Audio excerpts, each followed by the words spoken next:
Hello. Today we will delve into the world of money with Morgan Housel's book, The Psychology of Money. We will learn why some people preserve and increase wealth, while others, even earning a lot, constantly lose everything.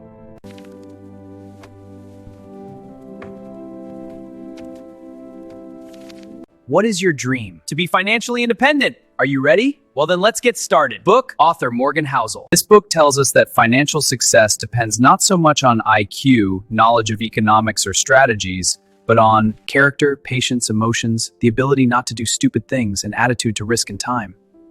The main idea, money is not math. It's a story about people and their behavior. Morgan Housel's The Psychology of Money is not a book about how to get rich quickly, but about why some people live peacefully and stably with money, while others, even earning a lot, constantly lose everything. The author explains that financial decisions are almost never logical or mathematical. They are always emotional.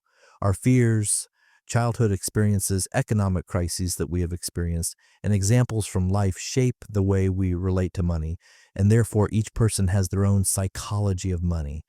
Housel shows that true wealth is not expensive cars, not branded clothes, and not a demonstration of status, but freedom and peace. Wealth is what is not visible: savings, investments, a financial cushion, and the ability not to depend on each bill at the end of the month.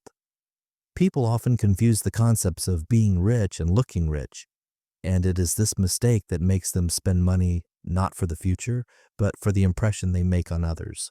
A separate and very strong idea of the book is the power of time and compound interest. The author explains that in finance, it is not the smartest or those who make perfect deals who win, but those who are able to stay in the game for a long time, not to panic during crises and not to make sudden decisions under the influence of fear or greed. Patience turns out to be more important than talent, and stability is more important than risky leaps. Morgan Housel introduces the concept of enough and emphasizes that many tragedies in finance occur not because of poverty, but because of an unwillingness to stop. People who already have everything they need for a comfortable life often continue to take risks, compare themselves with others, and try to get even more until at some point they lose everything. The ability to say to yourself, enough is enough, becomes one of the main financial skills in life. The book pays much attention to the role of chance, luck, and risk. The author honestly says that success is not always the result of intelligence or the right decisions, and failure does not always mean stupidity. Circumstances, time, and chance can change a person's life more than any strategy, and therefore it is dangerous to blindly copy other people's success stories without understanding what risks and random events they went through. The main lesson of the book is that in finance, it is more important not to make fatal mistakes than to try to make brilliant moves. Do not take on debts that can destroy your life. Do not invest everything in one idea.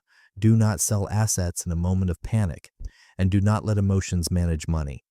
These simple principles can preserve more capital than the most complex financial strategies. In the end, the book leads to the idea that money is not a goal or an indicator of happiness, but a tool for controlling your own life. The true meaning of money is having choices, having time, and being able to live by your own rules rather than constantly being dependent on the fear of losing your job or stability. Wealth is not a number on an account, but an inner state of peace and confidence in the future. Many say it reads like a conversation with a wise man, not a dry financial book. That's why it's so popular. It's short, but very meaningful. Thank you for watching and for your interest in books and financial wisdom. See you in the next video.